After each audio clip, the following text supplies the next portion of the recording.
Хэрэв Pixar-ийн бүх кинонууд нэг ертөнцид боловч өөрөөр цаг хугацаанд оршдог гэвэл та идэх үү? За би та бүхэнд тайлбарлая. To infinity and beyond. Энэ бүхэн Brave эхэлдэг. Шотландын хуучин өдрүүд рүү буцъя. Merida нэгэн айн шулмын хачирхалтай ээж эдэг мэдснээр өөрийн ээжийг баага болгон гаргадаг. Энэ анхудаа амьтан хүн шиг авлахыг бид хардаг. Тэгэхээр энэ хүн шулм хэм бэ? Би түүнийг хаалгаар дамжин алга болдог мөн хачин ээжийн хүчтэйг мэднэ. Шулм бидний мэдих кинон тоглож гэж үүний талаар хожим ярив. Brave-с хойших олон зууны тур шулмын туршсан амьтад болон эзвэс аажим маажмар хөгжиж хүн амьтан болон машинерийн хоорондох эрчимтэй тэмцлийг бий болгосон юм. Хүн болон амьтны хоорондох зөрчилдөөнөд Ratatouille, Finding Nemo болон Up дээр илэрдэг. Ratatouille дээр амьтад өөрсдийн оюун ухааны жижиг орон зайд хөгжүүлж туршиж эхэлдэг. Кинонд Remy хулгана зөвхөн хүн төрөлхний хийж чадах хоолыг хийх гэж оролдог бөгөөд бүлэг хүмүүстэй найзаж тогооч Skinner-ыг өөрийн найснаа болгодог. Skinner хүн төрөлхнөөс давсан хулгунуудыг илрүүлсний дараа түүнд юу тохиолдсон бэ?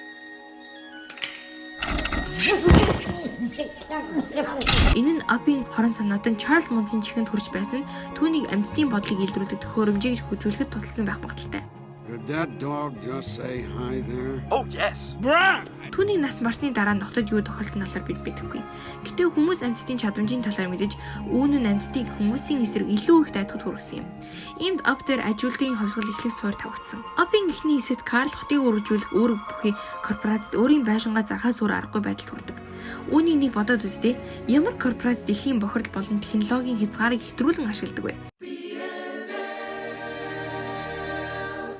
By and large нь Wall-E дээр гардаг маш том байгууллага юм. BNL-ийн түүхэн тэд дэлхийн бүх засгийн газрыг гартаатгсан байдаг. Finding Nemo-д хүн төрөлхтний буруу үйлдэлс болж хүүгээ аврах загсны түүхийг өгүүлдэг. Далай тэнгисийн амьдрал өнхөө шалтгаанаас болж цэцэрсэн юм. Хүн төрөлхтөн өнөө хүртэл оюун ухаанд амьтдын тоог өсгөх тал дээр зөрчилдсөн хэвээр байдаг ч амьтдын талаар бид одоохондоо энэ хүртэл мэдэж байна.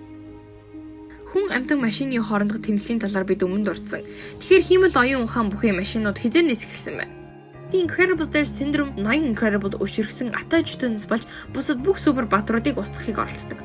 Үнэн дээр Syndrome баатруудыг устгах бус түүний бүтээсэн байлдааны хүчтэй хиймэл оюун ухаантай машин юм. Эцэст нь робот гэм зэмгийн хүмүүсийг ямар ч шалтгаангүй устгаж эхлэх болно. Яагаад робот ингэв? Энэ нь робот хүн төрөлхтнийг үзэн яддаг гэсэн үг үү? Бид амьтад хүн төрөлхтний үзэн яддгийг мэднэ. Учир нь хүмүүс байгаль орчин сүтгэж амьтад дээр туршилт явуулдаг. Take a good long look, Remy. This is what happens when a rat gets a little too comfortable around humans. Гэтэ машинууд ямар шалтгаанаар хүн төрөлхтний эсрэг байна вэ? Toy Story кинон дээр хүмүүс өөрсдийн тоглоомонд маш хайн ханддаг боловч тэдгээр тоглоомод нь бүгд өөрсдийн гэсэн сэтгэл хөдлөлтэй байдаг. Эхэндээ тоглоомнууд маш аз жаргалтай байсан. Гэтэ цаг өнгөрхийн хэрэг тэд хүмүүсээс залхаж эхэлдэг. Эхний анги дээр тоглоомнууд CD-ийн эсрэг тэмцдэг тухай. Харин дараагийн ангид Jesse-г түүний эзэнд хайсанд нь маш дургуйсныг харуулсан бол 3 дугаар ангид Lotso бүхэл хүмүүсийг үзэн яддаг тухай гардаг үлээ. She don't love you no more. Now come on!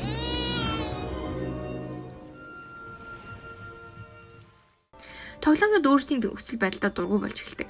Яг энэ үед супер баатруудын тооц өрч хүн төрөлхтөн маш энзэг байдалд ордог. Үүнийгээс тооцвол тэд хүмүүсийн эсрэг шууд тэмцдэггүй. Оронд тэд бие аналиг ашигладаг.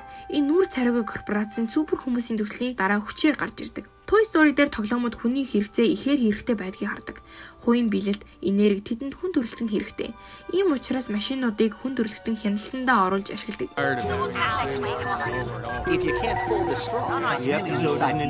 Энэ нь яванда дэлхийд дахныг хамарсан аж үйлдвэрийн хувьсгал руу авчдаг. Амьтад бохирлыг багасгахын тулд тэмцэж эхлэхэд хүмүүс машинаас тусламж авдаг. Эцэстээ эхлэлийн маань хүн болон амьтад амьдрах боломжгүй хүрч хүмүүсийг сансар руу нисгэхэд хүргэдэг. Сансарт очиход хүмүүсийн амьдрал бүхэл зүйл машинаас хамааралтай болоод зохиогдсон. Тэд яаж тоглоомондоо ханддаг шигэ байлаа. Энэ үед дэлхий дээр үлдсэн ганц зүйл нь машинууд байх ба Cars кинон дээр гардагчлан тэд хүмүүсээс сурсан уламжлал сэтгхүүгээр дэлхийг цааш үргэлжлүүлж авч явдаг юм. Дэлхий дээр ямар ч амтан хүн байхгүй сансартаа үлдсэн хэвээр байдаг. Энэ нь бидэнд Wall-E киног сануулж байна. Уг кинонд яагаад Wall-E дэлхий дээр үлдсэн цорын гац машин болдог вэ? Уг кино хүмүүс дэлхийг орхисноос хойш хэдэн зуун жилийн дараах явдлыг харуулдгийг бид мэднэ. Харин түүний сэтгэлийг татаж байсан зүйл нь хүмүүсийн ёс заншил болоод амьд зүйлтэй тогтоох холбоо байсан юм. Ийм учраас Wall-E хүмүүсийг чөлөөлөхөөр аялалд гардаг билээ. Хүмүүс дэлхий дээр буцаад ирэхдээ сүүлчийн амьд үлдсэн оргомлоо тарихад тэр нь маш том мод болтлоо ургасан Bugs Life киноныхтай тундастай байдаг. Уг кинон дээр хүн гараад байдаггүй, хүмүүс олноор үлдээгүйтэй холбоотой ба хүмүүс дэлхийг ороход зарим шавжнууд амьд үлдсэн байдаг. Хүмүүс буцаад дэлхий дээр ирээд ирэхэд уг шавжнууд үржиж маш их хэмжээнд хүрсэн байдаг. Finally, I'm a beautiful butterfly. Харин дараа нь юм болдог вэ? Хүмүүс машинууд амьтад дараагийн шин төрлийг үүсгэх хүртлээр үржсэн мангаснууд байсан юм. Мангасуудны ертөнц бол маш олон жилийн дараах ирээдүйг харуулдаг. Харин тэдгээр мангасууд хаанаас ирсэн бол магадгүй хэдэн зуун жилийн турш өвчлөгдсөн байсан дэлхий дээр амьтад мутацид орсноос үүссэн байж болох юм. Учир нь тэд яг л мутацид орсон амьтад шиг л харагддаг шүү дээ. Тэд маш ухаантай, мөн өөртөө гэсэн хоттой, тэрч бүхэл их сургуультай. Яг л машин шиг тэд хүмүүсийг ашиглаж энерги гаргаж авдаг нь хүмүүс байхгүй ирээдүйн ертөнцийг харуулдаг. Энерги гаргаж авахдаа ашигладаг хаалга нь яг үнэндээ цаг хугацаагаар аялуулдаг машин байдаг. Харин энэхүү байдлыг оронгоор нь эргүүлэх охин бол мангасуудын ертөнц рүү нэвтэрч тэдэнтэй найзууд болсон бүү охин юм. Өөрийн ертөнц рүү буцаж очиод Солитай дахин уулзах аргаа хайсан нь түүнийг шулан болгоход хүргэсэн. Тийм ээ, бүү бол Brave кинон дээр гардаг шулан. Тэрээр цаг хугацаагаар аялах арга замыг хайхдаа Юрбасын гимээр ичдтэй очирдаг ба түүнийгээ Соли дээр аваачих хаалгыг бүтээхдээ ашиглахыг оролддог.